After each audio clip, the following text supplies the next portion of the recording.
It was silent and dark when a blue and gold spark caught the eye of a groundsman one night. Well, the hour was late. He was locking the gate, and it gave him one hell of a fright. For the feeling condensed in a presence he sensed, like a spirit or ghost that he knew. And the smell of a pie was alive in the sky, with a good dose of Denko rub too. The flags on the posts came alive with the ghosts, and the turf was aglow with their spell. And then, stepping forth from a shed in the north, came the men that he knew oh so well.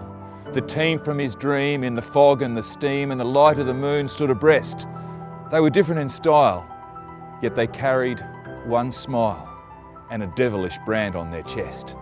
They were tough as old nails, with the wind in their sails that rekindled the brilliance they shared. But their chemistry stirred when a whistle was heard and the roar of a crowd fairly blared.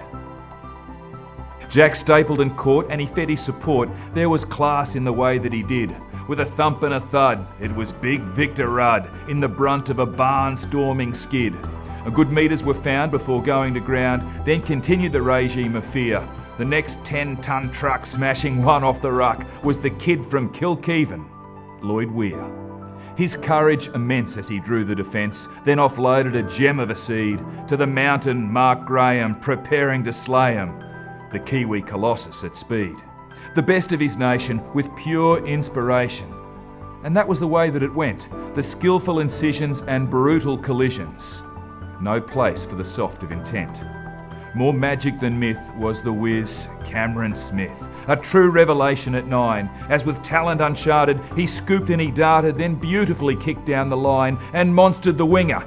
His hit a humdinger, his back rowers followed in suit. They hunted in packs, namely Babe and the Axe, like assassins with bad guys to shoot. Defenders at random, they picked off in tandem, both mighty men in maroon, Collins from Grammars with try-scoring glamours, and Gilly with shoulders of stone. Another caboose, and the ball jolted loose. The gentleman halfback was there, and Stapleton passed with an action so fast that the great coach stood up in his chair. From Bob Baxter's flock, Billy Pearson took stock, with a sidestep, the show and the go. And as you've assumed, Henry Hegarty loomed with the whole town of Cherbourg in tow. Pearson to Heggers, belief hardly beggars, the fullback was chiming inside. From the bloodline of Bates, Harry flew from the gates, then he looked for his wingman out wide. And have a guess who? With his comb in his shoe, and a golden persuasion to guide him, with his foot on the gasser, young Fonda Matassa, the ambulance revved up beside him. Fonda was flying, the cover complying, he sent it a kick on the arc, the crowd fever grew, and Albert rose too, neath the sign that proclaimed Bishop Park.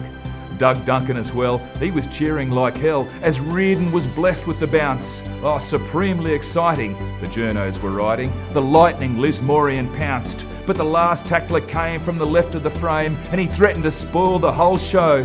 So Jack looked to the right, and behold, what a sight! The mustaka of old Smokin' Joe. Ah, giddy up, matey, just like 1980, the Harley was now in full cry. With no one to match him, they won't bloody catch him. Joe Kilroy, you beaut! Scored the try. It was brilliantly raw, but the crowd wanted more. So then Baxi came good with some changes. But there was nothing too sassy from Big E and Massey, for hard work and he were no strangers. And Turtle ran out for a cameo bout. He was brave and as busy as ever, and in linking with Muppet, decided to up it for one final thrilling endeavour. Murray at half went the blind for a laugh. He sliced his way through with some cheek. The clock counted down there in old Banyo town. His pass found a genuine freak. Greg Inglis unplugged. 3 defenders were mugged. With a fend then he sprinted away, and in crossing the line, it was hard to define, but the colours all faded to grey. The atmosphere cleared, the crowd disappeared, and the fog and the darkness returned. Just the groundsman alone with the wind that had blown, though the pride of his vision still burned. And that's what remains in the rugby league veins of the men who have answered the call. Every player who played, every coast through the grade, every loyal supporter and all. From the Oxenham phase to the modern day gaze that exists without hint of a failure in a young devil's eye, to be scoring that try for North's Queensland, maybe Australia.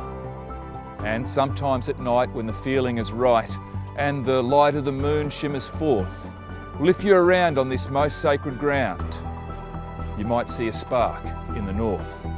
For the story is true of the blue, gold and blue, when those wonderful ghosts reappear in a glorious tide, and with devilish pride, you too will stand up and cheer.